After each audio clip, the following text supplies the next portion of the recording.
While I often write my own fiction, today I wanted to retread some of the canon. One of my favorite monsters, and one you've likely never met, the quaggoth. Long ago, there was a surface-dwelling race, arboreal hunters with a simple language and thick brown fur. They climbed and lived among the trees for a time, hunting and living as most primitive races did until they fully developed. They'd at this point developed tools, and I believe were on track to become another common race of the realms. But then it all went wrong. They came in contact with elves.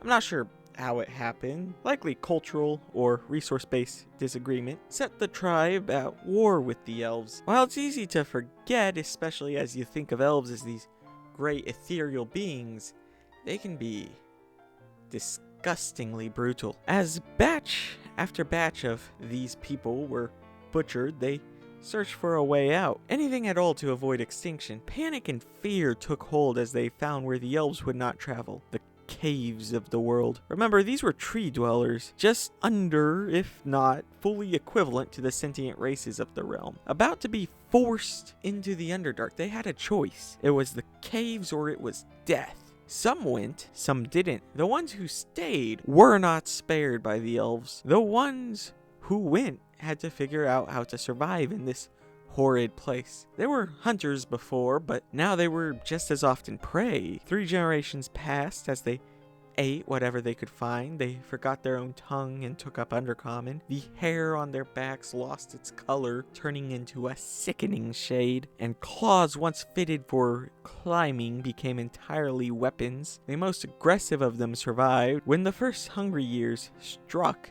the option that perpetuated their decline was consumption of their kin. Cannibalism was at first frowned upon, then accepted as necessary, then a way of life. They found more elves, but these were cave dwellers.